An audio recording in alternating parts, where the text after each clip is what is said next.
오늘은 로마서 15장 1절로 13절의 말씀을 통해서 격려라는 제목으로 좀 말씀을 나누려고 합니다. 오늘 3주 동안 이제 오늘 마지막 좋은 교회를 만들기 위한 말씀에 대해 나누고 있는데요. 그 좋은 교인이 되려면 먼저 잘 받아들여 서로 다름에 대해서도 받아들여야 되고 때로는 성도의 약함도 받아들일 수 있어야 된다라고 말씀드렸습니다. 그리고 배려해야 된다라고 말씀드렸습니다. 그리고 오늘은 격려입니다. 그러니까 좋은 교회를 만드는 좋은 성도는 무엇보다 격려하는 사람이어야 한다라고 하는. 그런데 오늘 본문 말씀을 통해서 우리가 본문을 읽으면서 어떤 분들은 이 세 번째 모습으로 왜 격려를 말씀하시는가? 그 근거가 어디에 있습니까? 하고 물을 수 있습니다. 왜냐하면 오늘 세 번째 부분인 이 격려는 오늘 본문 말씀이 어디에도 격려라고 하는 말로는 기록되어져 있지 않기 때문에 그렇습니다. 오늘 말씀 어디에도 본문 어디에도 격려라는 말은 나오지 않습니다. 적어도 우리말 성경은 그렇습니다. 그런데 사실은 이 격려라는 말씀이 나온다는 거죠. 그것은 아주 중요한 포인트로 격려라는 말이 나오고 있습니다. 오늘 본문 4절의 말씀을 보면 이렇게 말씀합니다. 무엇이든 전에 기록된 바는 우리의 교훈을 위하여 기록된 것이나 우리로 하여금 인내로 또는 성경의 위로로 소망을 가지게 함이니라 라고 기록되어져 있습니다. 여기에 사용된 위로라고 하는 단어, 이것은 헬라어로 파라클레시스라고 하는 단어를 사용합니다. 이 말이 바로 격려라고 하는 뜻입니다. 여기 한국말 성경에는 이것을 위로라고 번역했지만 이 파라클레시스는 이 단어의 주된 의미는 격려입니다. 그래서 영어 성경의 이 부분을 번역하면 일커러먼트라고 하는 이 격려라고 하는 단어로 번역되어져 있습니다. 그러면 이 한국어 성경, 우리의 성경이 잘못 번역된 것일까요? 아닙니다. 그렇지 않습니다. 이 파라클레시스가라는 말 안에는 위로의 의미도 분명히 있기 때문에 그렇습니다. 단순히 있는 정도가 아니라 이 파라클레시스라는 말은 격려로 번역돼도 되고 위로로 번역돼도 아무런 상관이 없습니다. 무방합니다. 그러면 좋은 성도의 이 세 번째 모습으로 격려를 제가 말씀드리고 있습니다. 그럼 이것은 구체적으로 무엇을 말하는 것입니까? 말씀이 전하는 이 격려에는 우리가 그냥 보통 사용하는 격려라는 단어와의 의미를 넘어서는 영적으로 아주 중요한 의미가 있는데요. 특히 좋은 성도의 격려는 그 의미가 매우 중요하다 할 수 있습니다. 그 의미를 좀 찾아보면 고린도전서 14장 3절의 말씀에 보면 이런 말씀이 있습니다. 그러나 예언하는 자는 사람에게 말하여 덕을 세우며 권면하며 위로하는 것이요 라고 되어져 있죠. 바로 이 격려라고 하는 것의 또 다른 의미는 바로 이 격려 안에는 특히 좋은 성도의 격려 안에는 애언이라고 하는 것이 들어져 있다는 것이죠. 좋은 성도의 격려는 단지 사람에게 말하는 좋은 말 정도가 아니라 그를 향한 하나님의 뜻과 섭리를 전달하는 애언이 들어져 있다라고 하는 것입니다. 여러분 말씀 가운데 이 격려의 부분, 오늘 이 애언이 담겨진 격려를 가장 잘 드러내고 이야기하는 부분이 어디일까 하고 이렇게 묵상하던 중에 생각났던 부분이 바로 이 엘리사벳과 마리아의 만남이었습니다. 마리아가 소위 우리가 알고 있는 수태고지를 받죠. 그런데 그 수태고지를 받고 순종했지만 그 마음이 얼마나 힘들고 어렵고 무서웠겠습니까? 분명 주님의 사자인 천사가 와서 말씀하신 것은 분명하고 그래서 이 일이 하나님의 역사이심이고 영광스러운 일인 것은 분명한데 그래서 주의 여종이 자기 스스로 주의 여종이오니 하고 말하면서 말씀대로 내게 이루어지이다라고 순종했지만 믿음으로 순종했지만 문제는 그래서 이제 자신에게 벌어질 이 고난이 너무나 크게 그리고 무섭게 다가오고 있었다라고 하는 것이죠. 특별히 처녀가 잉태했다라고 하는 것, 아직 결혼하지 않은 여자가 잉태했다라고 하는 것, 이 자체가 그 사회 속에서 주는 의미가 무엇이겠습니까? 온갖 손가락질, 뒤에서 수근수근대는 모든 소리를 내가 감당할 수 있을까? 내 남편 될 요셉이 나를 받아줄 수 있을까? 수없이 많은 고민과 걱정과 근심과 두려움이 그녀를 사로잡았을 것입니다. 이것은 우리가 생각해 볼 때 절대로 감당할 수 없는 그런 두려움이었어요. 그런데 말씀을 보면 이 천사가 와서 수태고지를 하고 나서 끝나자마자 마리아가 바로 일어나 빨리 달려가 유대의 산골 마을로 갔다고 기록되어져 있습니다. 왜 그랬을까요? 바로 엘리사벳을 만나기 위해서였습니다. 왜냐하면 천사가 예언하면서 이 친척인 엘리사벳이 늙은 나이에 주의 능력으로 임신했다고 하는 이야기를 들은 것입니다. 그것을 확인하기 위해서 가게 된 것입니다. 그렇지만 이것은 단지 확인하기 위해서 그렇게 한 것이 아니었습니다. 마리아의 영혼이 두려움 속에서 아마 본능적으로 엘리사벳에게 달려간 것입니다. 너무 무섭고 너무 힘드니까 자기도 모르게 이 영적으로 그렇게 마음이 쏠리면서 엘리사벳에게 달려간 것이었습니다. 아마 거기서 동질감을 느꼈을 수도 있습니다. 물론 상황과 환경은 달랐지만 늙은 나이에 임신한 여자, 다른 사람들이 뭐라고 생각할까 하며 부끄러움을 가지고 있었던 그 친척 엘리사벳에게 가서 무엇인가 듣고 싶고 무엇인가 받고 싶은 이야기가 있었지 않았겠느냐 이것입니다. 여러분, 이것은 너무나도 정확한 성령님의 인도하심이었습니다. 천사가 엘리사벳의 이야기를 언급한 것이 어쩌면 이런 의도를 가지고 한 것이었던 것 같습니다. 마리아가 엘리사벳을 만나는 그 순간에 엘리사벳의 예언 사역이 시작되었습니다. 그 예언은 누가복음 1장 42절로 45절에 기록되어져 있는데요.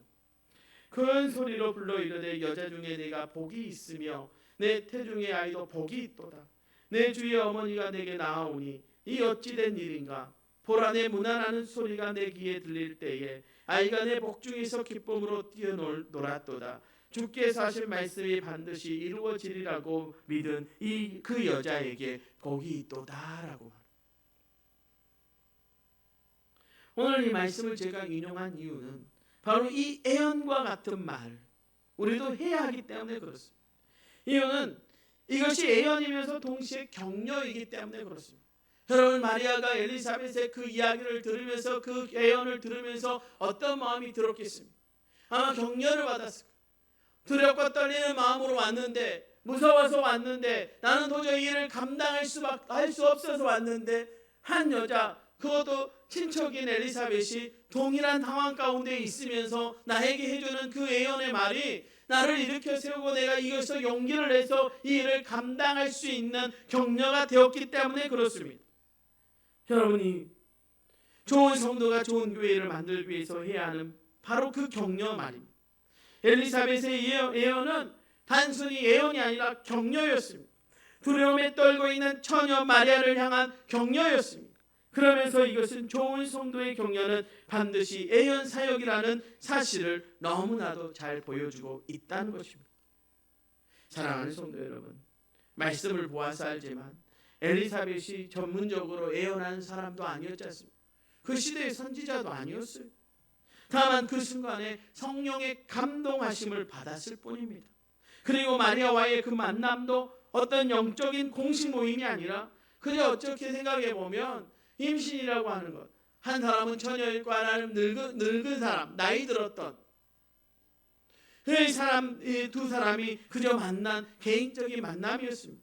그런데 거기서 이런 예언 사역이 있었고 그것이 엄청난 격려가 되었다는 것은 바로 지금 우리 교회 성도들 사이에서도 이런 일이 일어날 수 있고 일어나야 한다라고 말씀하고 있는 것입니다. 이렇게 좋은 교회를 만들 수 있고 만들어야 한다는 것을 말씀합니다. 여러분, 그렇지 않습니까? 저도 가끔 청년들과 이렇게 이야기 나누다가요, 때로는 어떤 격려를 받아야 될 때 오는 친구들이 있어요. 그런데 저도 모르게 이렇게 이야기를 나누다 보면 성령님께서 그 아이에게 해주고 싶은 말씀을 갑자기 제 입을 통해서 막 쏟아내게 하실 때가 있어요. 그럼 그 이야기를 듣는 친구가 자기도 모르게 눈물을 뚝뚝뚝뚝 흘릴 때 모습을 본 적이 있습니다. 그 지나고 나면 내가 어떻게 그런 말을 할 수 있었지? 내가 그런 생각을 하고 이 친구를 만났나? 그렇게 생각해 보면 전혀 그렇지 않거든요. 근데 그 다음에 보면 힘을 내서 자기가 그 받았던 말씀을 붙들고 막 힘을 내서 다시 자기의 삶을 살아가는 성도들 또 청년들을 만날 때가 있습니다. 반드시 어쩌면 우리의 모임 가운데 또 힘들어하는 사람들과 만남 속에서 우리는 그런 좋은 격려, 특별히 말씀성령의 감동하심으로 나오는 격려가 터져 나와야 할 줄로 믿습니다. 그러면 좋은 성도, 우리가 해야 할 격려, 그것은 구체적으로 어떤 말씀입니까? 오늘 본문 속에서 우리는 두 가지로 말씀드릴 수 있습니다. 좋은 성도의 격려, 그 예언의 말씀은 다음 두 가지 말씀을 하고 있는 것입니다. 먼저 힘을 불어넣어 주는 것입니다. 1절의 말씀을 봅니다. 믿음이 강한 우리는 마땅히 믿음이 약한 자의 약점을 담당하고 자기를 기쁘게 하지 아니할 것이라. 여기 이 말씀에서 강조하는 격려의 중요한 요소는 바로 힘을 불어넣는 것입니다. 힘을 불어넣어 주는 것입니다. 여러분, 믿음이 강한 우리라고 하는 말은 스스로 믿음이 강하다고 자랑하는 것이 아니라 우리에게 있는 믿음의 그 능력을 말하는 것이고, 믿음이 약한 자의 약점을 담당한다는 것은 바로 그 힘이 없는 연약한 자에게 불어넣어 주는 것을 말씀하는 것입니다. 여러분, 영적인 리더십을 말하는 가운데 아주 강조하는 것이 empowering이라고 하는 단어가 있습니다. 우리말로 번역하면 힘의 부여입니다. 그렇게 번역합니다. 이것은 권한을 부여하는 리더십을 말하는 것이지만 그 핵심은 그 사람에게 힘을 불어넣는 것입니다. 그러니까 리더십은 선한 영향력이라고 한다면 그 선한 영향력을 끼치는 아주 중요한 것이 바로 그 사람에게 선한 능력, 그 힘을 불어 넣어주는 것을 말합니다. 여러분, 엘리사벳과 마리아의 이야기에서도 보았지만 엘리사벳의 격려로 인하여 마리아가 힘을 얻었습니다. 그래서 그 입에서 찬송이 나오고 다가오는 두려운 미래를 향해서 담대하게 일어나서 나아갈 수 있었던 것입니다. 사랑하는 성도 여러분, 우리가 정말 좋은 교회를 만드는 좋은 성도라고 한다면 우리는 우리의 지체들에게, 특히 지치고 무너진 영혼들에게 힘을 불어넣어 줄 수 있는 사람이 되어야 할 줄로 믿습니다. 우리 입에서 나오는 그 말이 다른 사람을 지치게 하고 힘 빠지게 하는 것이 아니라 힘이 나게 하고, 그래서 소망을 가지고 하는 말이 되어야 한다. 제가 초대교회 부목사로 있을 때 한 권사님이 있어요. 이 권사님만 만나면 젊은 성도들이요, 젊은 여자 집사님들, 젊은 권사님들 막 만나고 나면 힘들어하고 지쳐하고 막 아파해요. 그분의 말을 들었더니 그분은 성격대로 하거든요. 성질대로 해요. 그래서 자기가 성질나면 막 퍼부숴 버려요. 그리고 그 다음에 하는 말이 뭐냐면 나는 뒤끝이 없어요. 그렇죠. 본인은 하고 싶은 말 다 했으니까 뒤끝이 없죠. 그래서 제가 어느 날 한번 작정을 하고 그 권사님을 혼내주기로 제가 마음을 먹었습니다. 저도 못됐죠. 근데 그런 기회가 왔습니다. 오랜만에 달력에 빨간색이 이렇게 평일에 그려져서 집에서 쉬고 있는데 막 잠이 들어가고 자고 있는데 전화가 와요. 새벽에 마치고 와서 오늘은 좀 푹 쉬어야 되겠다. 전화가 와요. 목사님, 힘을 없으니까 전화하요잉? 그러면서 한다는 소리가 오늘 장 좀 보러 갑시다. 전날 좀 말하지. 그래서 제가 막 달려가서 어디 관리 집사님 전화가 안 돼요 그랬더니 관리 집사님 전화를 안 받는다는 거예요. 어쩔 수 없이 제가 막 갔습니다. 가서요, 힘을 없던 게 목사님, 힘을 없던 게 그 말 무슨 말인지 아시죠? 편하다 이 말이야. 그래서 제가 그랬어요. 힘을 없어도요, 그래도 애인은 있어야 된다고. 전날 말해도 되고, 아니면 좀 미리 말해주면 내가 스케줄도 조절하고 내가 내 컨디션도 좀 조절해서 기분 좋게 올 거 아니냐고. 제가 막 일부러 좀 짜증을 냈습니다. 그랬더니 권사님이 화가 난 거예요. 목사님이 말이야 그렇게 할 수 있냐고. 그래서 제가 그랬어요. 아니 권사님, 저도 이런 말 할 수 있죠. 권사님만 할 수 있냐고. 저는 이 말하면서 뒤끝 없어요. 내가 그랬어요. 그랬더니 권사님이 화가 나고 얼굴이 울그락불그락 하면서 막 뭐라고 하는 거예요. 그래서 제가 아니 권사님, 늘 권사님 화내시고 나면 다른 성도들한테 바른 말하고 나면 나는 뒤끝 없다. 그렇게 말씀하시면서 오늘 본게 뒤끝 있구만요. 그러니까 권사님이 한다는 소리가 맞아요. 나 티끌 있어. 제가 얼마나 화가 나든지요. 제가 할 말을 다 해버렸습니다. 그리고 나서 그래도 목사잖아요. 제가 가서 무릎 꿇고 사과했어. 권사님 미안합니다. 그런데 제가 일부러 그랬습니다. 좀 제 얘기 좀 들어주실래요? 권사님이 지나고 난 자리에 권사님은 뒤끝없다 말하고 지나가는데 성도들은 다 쓰러져 있네요. 권사님 이걸 어떻게 해야 될까요? 저는 제가 사랑하는 권사님이 있는 자리에 성도들이 힘이 났으면 좋겠고, 성도들이 일어났으면 좋겠고, 성도들이 힘을 얻었다라고 고백했으면 좋겠는데 왜 우리 권사님 그 포근한 모습을 가지고 성도들이 다 아프다 말할까요? 그 권사님 저한테 그래요. 목사님 미안합니다. 내가 어린 목사님한테 배웠네요. 내가 다시는 그렇지 않게 살게요. 이렇게 고백하는 일을 경험한 적이 있습니다. 여러분, 우리는 격려하는 사람이에요.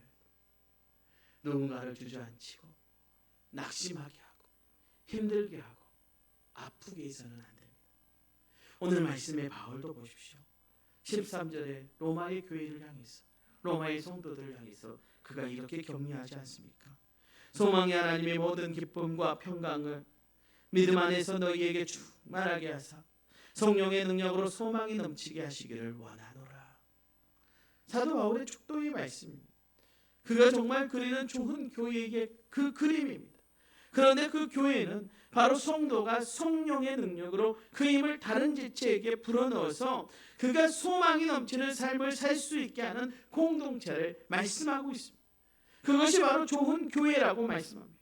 즉 좋은 교회의 성령은 무엇보다도 선한 힘을 불어넣는 일입니다. 사랑하는 성도 여러분, 여러분 말 한마디로 천냥빚을 갚는다는 말을 아시죠? 여러분의 말 한마디가 누군가를 죽일 수도 있고 누군가를 일어세울 수도 있고 누군가에게 힘을 불어넣을 수 있다면 이왕이면 여러분이 있는 그 자리에 힘이 불어넣어져서 일어나는 역사가 한 사람이 일어나고 두 사람이 일어나고 10사람이 일어나는 역사가 일어나기를 주님의 이름으로 축원합니다. 우리 도초동복교회 귀한 성도들의 입술에 격려, 힘을 불어넣는 격려가 있기를 주님의 이름으로 축원합니다. 두 번째로는요, 가치를 세워주는 일. 2절의 말씀입니다. 우리 각 사람이 이웃을 기쁘게 하되 선을 이루고 덕을 세우도록 할지니라 라고 말씀합니다. 우리 각 사람이 이웃을 기쁘게 하되라고 기록하고 있습니다. 모두가 격려하는 사람이 되라는 것입니다. 그런데 그렇게 격려하되 어떻게 격려하라고 했는가 하면 선을 이루고 덕을 세우도록이라고 말씀합니다.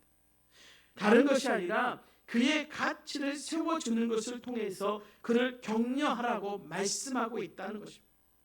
사랑하는 도초동북교회 모든 성도들 여러분, 믿음의 사람이 주는 격려는 사랑하는 지체가 무너져 있을 때 그를 일으켜 세우는 것, 그것을 말하는데 그때 그를 일으켜 세워줄 수 있는 최고의 핵심 요소는 바로 그 사람의 가치를 세우는, 무너진 가치를 다시 세워주면 그는 일어설 수 있습니다.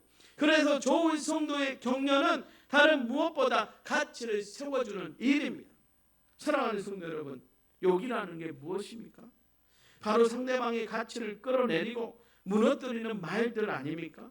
그래서 욕은 악한 것입니다. 그래서 욕은 사람들을 상처받게 하고 고통스럽게 하는 죄의 역사입니다. 하지만 격려는요, 욕의 정반대이죠. 그의 가치를 높여주어서 그를 다시 세워주는 것입니다. 그를 정말 기쁘게 하는 것입니다. 사람들은요, 가치가 회복될 때에 가장 기쁜 것입니다. 저는 오늘 말씀을 준비하면서 제가 한 번씩 이야기하는 대전 내 사역들을 말한 적이 있습니다. 저는 완전히 제 가치가 무너졌거든요. 제가 하루 종일 했던 일이 뭐였냐면 사람 없는 빈집에 주걱 꽂는 것이 제 일이었습니다. 설교는 안 했고요. 담임 목사님 혼자 설교 다 해. 나는 안 맡기네 하면서 본인 혼자 설교를 다 하셨어요. 내가 목사인가? 내가 뭐 하는 사람이지? 나는 사람을 만나는 사람인데 하루 종일 만나는 사람이 단 한 사람도 없어요. 그저 빈집에 주부나 꽂고 다니는 내 처지가 얼마나 스스로 생각할 때 가치가 없는지 정말 죽고 싶은 마음이 들더라고요. 내가 뭐 하는 거. 그러니까요, 집에 들어가도 그때 우리 둘째가 태어날 때거든요. 아기가 안 보여요. 내가 너무 힘드니까 아이를 돌아볼 수. 그래서 제가 다율이한테 미안할 때가 너무 많아. 왜냐하면 제가 돌아보지 않았거든요. 그래서 어느 날부터 제가 우리 아내한테 그랬어요. 야, 고향 가자. 붕어빵 장사하자. 나 붕어빵 장사해도 내가 너 먹여 살리는 건 할게. 근데 내가 목사는 안 하고 싶다. 너무 힘들어서 제가 그렇게 말해요. 근데 저희 아내가 딱 두 가지 이야기를 하더라고요. 하나는 자기야, 나 자기 따라서 붕어빵 장사 할 수 있어. 그래? 빨리 사표 내고 하자. 그런데 그 다음에 하는 말이 이거였어요. 그런데 목사 안 하고 살 수 있겠어? 그리고 그 다음에 하는 말이 이거였어요. 너는 목사할 때가 제일 멋있어.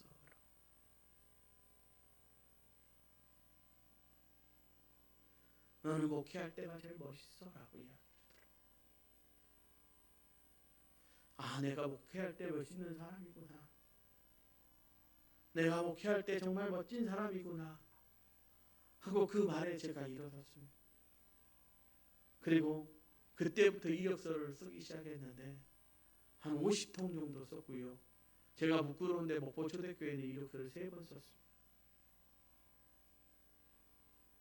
그런데 그때 그 말이 아직도 제게 남습니다.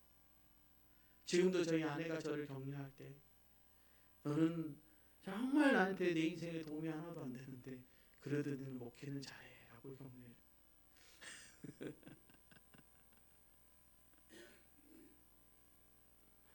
여러분, 우리 안에 그런 격려가 필요하지 않겠습니까? 여러분, 우리 박성정 집사님 볼 때마다 하는 말 있잖아요. 우리 집사님 있는 데는 늘 빛이 난다. 저는 우리 집사님 있는 데가 너무 좋아. 뿐만 아니라 모두가 그래. 우리 성도들이 있는 자리가 너무 좋아. 그냥 우리 성도들 시금치만 봐도 저는 행복하고요. 영접만 봐도 너무 행복합니다. 근데 그때 대전에서 우리 아내가 나를 세워줬던 그 말이 지금도 저는 힘이 되고 능력이 돼요. 사랑하는 성도 여러분, 좋은 성도의 격려는 가치를 세워주는 겁니다. 앞에서 그가 가진 흔들리지 않는 가치를 세워주는 것입니다. 하나님의 자녀라는 가치, 하나님을 찬양하고 예배할 수 있는 가치, 하나님이 그를 정말 사랑하신다는 그 가치를 말해주고 세워주는 것입니다. 하나님이 그렇게 축복해 주신 그 가치, 그것을 찾아내서 말해주는 것, 그것이 좋은 교회를 만드는 좋은 성도의 격려일 줄로 믿습니다. 사랑하는 성도 여러분, 좋은 교회를 만들기 위해 제가 3주간에 거쳐 3가지를 말씀드렸습니다. 그 에이스, 받아들임, 배려, 격려입니다. 이것은 바로 우리의 모습이어야 합니다. 우리 교회의 정서이어야 합니다. 그 가운데 3번째인 격려, 이것은 무엇보다 우리의 입술의 언어여야 할 줄로 믿습니다. 제가 우리 김미숙 권사님 자랑을 좀 하려고요. 갑자기 우리 권사님들 보면 우리 회장모님이 어깨에 뽕이 안 빠지게 만들어. 늘 하는 말이 뭐냐면 우리 남편이 최고예요. 여러분, 우리 안에 이런 말들이 있어야 할 줄로 믿습니다. 우리 권사님들 입에서 우리 장모님들이 최고예요. 목사가 좀 모질라도 우리 목사님이 최고예요. 우리 성도들 입에서 그런 말들이 나와야 할 줄로 믿습니다. 이런 격려가 넘치는 좋은 교회, 우리 도초동부교회 귀한 성도들 되시기를 주님의 이름으로 축원합니다. 사랑하는 성도 여러분, 우리 도초동부교회를 정말 좋은 교회로 만드십시다. 이미 좋은 교회예요. 좋은 교회이지만 정말 더 좋은 교회가 되게 만들어 가십시다. 그러기 위하여 우리 모두가 좋은 성도가 되어야 할 줄로 믿습니다. 저와 여러분, 우리 모두가 좋은 성도가 되어져서 좋은 교회 만들어가는, 그래서 정말 이 도초 안에서, 우리 신안 시찰 안에서 목포노예 안에서 도초동북교회 하면 정말 좋은 교회, 정말 건강한 교회, 정말 본받을 만한 교회, 이런 소문이 날 수 있는, 그래서 하나님이 칭찬하시고 사람들이 오는 부흥하는 교회, 우리 도초동북교회가 되기를 주님의 이름으로 축원합니다.